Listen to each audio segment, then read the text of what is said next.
What's going on YouTube? Oh, wait. Are we good? Okay. I think now we're good. Hey, what's going on YouTube? This your boy. Make sure are we recording? Okay, it's on. This is your boy Jamal for here once again. Here to do another one of these animated horror story nonsensical things.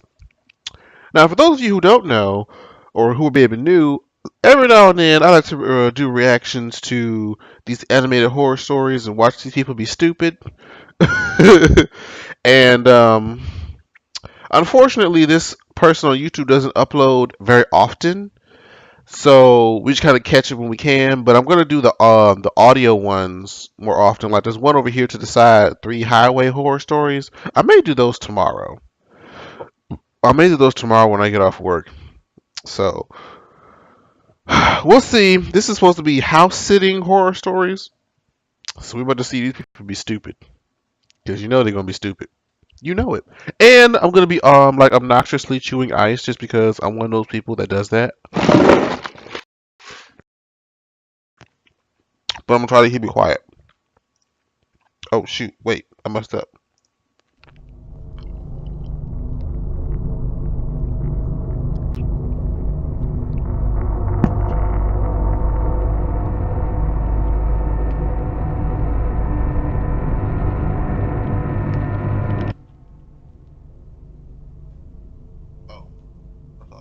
A couple weeks ago, my dad came home and pitched me a small job offer.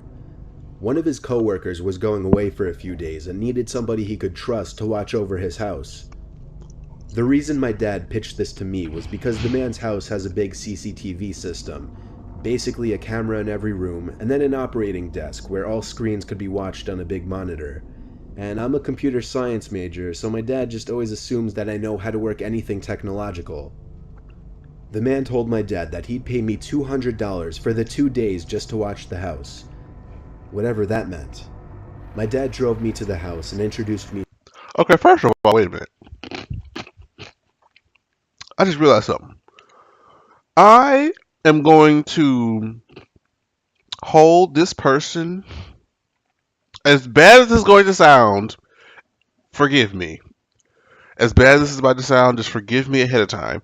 But I'm going to expect a different level of survival skill because this person is black with this. This is African motherland hair. Like this is a black African American person. Therefore, as a fellow African American person, I expect you to have certain instincts.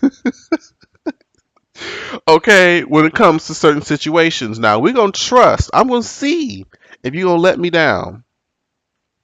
My brother, don't let me down. Please. To the man, whose name doesn't matter.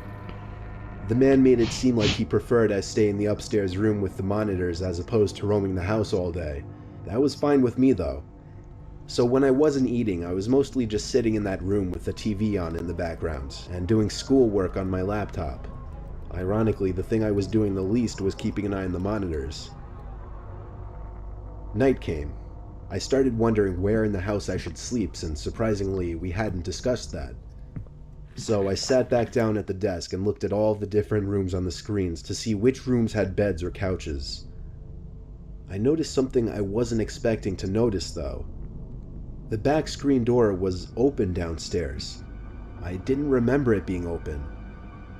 I looked through each and every camera screen in a panic. In the living room, a closet door was open. This one I knew wasn't open earlier. I texted my dad to call the man and ask him if he came back home. Meanwhile, I continued watching the screen. On the grainy, dark image, a tall person who resembled only a black shadow on the screen stepped out from the closet. Oh no. Oh no. See, why it always gotta be some. Okay. This. See, why it gotta be at. I'm not about to. First of all, I just thought about. Well, I just thought about this. This man, I guess, is trusting his co-worker's son, who, if he says he's a computer science major, is in college, and you, the first time that you're meeting this person, you're just gonna let him stay in your house? I wouldn't trust that. And then I'm not really too keen on, I guess, staying in somebody's house, a stranger's house that I don't know by myself. I guess they paying him $200 though. I do it. I do it. But once I see all this, I'm calling me a Uber. Get me out of here. I pulled my arms off the desk as I covered my mouth with my hands in shock. As I did this, however, my left elbow pulled some heavy object from the desk onto the floor, creating a big thud. The person in the image very clearly moved their head up to the ceiling as a response to the noise. Oh, dude. I mean, it's not his fault, but I would be shitting myself. I'm not even gonna lie. I would be defecating in my trousers. They went for the stairs, walking up very, very slowly, step by step. Meanwhile, I got a text back from my dad saying, "No, he's not. I just spoke to him half an hour ago. Why?" I got Ooh! so caught up in my phone texting my dad to send help that I didn't even pay attention to the monitor. Oh, no, ma'am. No, ma'am. How would you not pay attention to the monitor? You just saw this crazy bit. And he not. Oh, Lord Jesus. Oh, Lord Jesus. Okay. Ooh. Come on, brother. What you got to do? You about to grab something? Is you about to better pick up that heavy object that you just dropped on the floor and get ready to deck him? There was a knock at the door. I looked at it and then the screens. The first screen I laid my eyes on was the one showing the person outside the door to the room I was in. When I remembered that door had no lock, the only thing I could think to do. Oh no! It has no lock. Oh shit! And he's okay. There's an open window. He about to. This is a second story window, bitch. Was jump out the window into the bushes below. I ran halfway down the block and then stopped when my dad called me. I had him call his friend and ask him if he was expecting somebody in the house. The man said he had no relatives or friends who had his key or would ever let themselves into his home.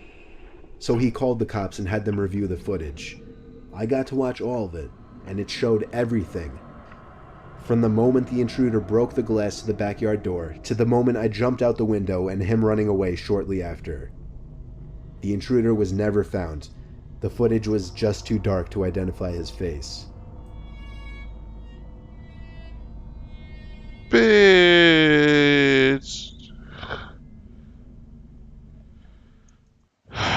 Well, that's the only one, Shy. It's a real short one, but nonetheless, no, ma'am. I can't. Of course. And once he now, I was like, okay, we about to set it off. I'm about to grab a heavy object or something. But once he said that that thing had no lock, oh, and he just acted like he just jumped from a second story window like it was just nothing. I mean, even into the bushes, I feel like that would still hurt, but it is what it is. And how you know to come up to that one window or that one room? Was that the only room that was upstairs? Like he just knew where to go. This person that he was talking about, he knew that he had that control. But no, he knew that he was probably out of town because he came that same day. See, precautionary tale: never let like people around you, don't even go on social media. Never necessarily go on social media and say, "Oh, I'm here at this place. I'm on vacation doing X, Y, and Z." When you live by yourself, because then everybody else then means that okay, this person isn't at home and isn't going to be at home for some time. So it makes you a target, okay, to break into your house because they know ain't nobody there. And so post like all your snaps or whatever once you get back. Okay, just a precautionary tale because you don't want people to break it into your stuff while you gone. Just heads up. But thank you guys so much for watching. I'm gonna try to do this again tomorrow, maybe, and we'll see how it goes. But yeah, leave the comments down below what you think, what you would do in the situation, and we'll talk later, guys. Bye bye.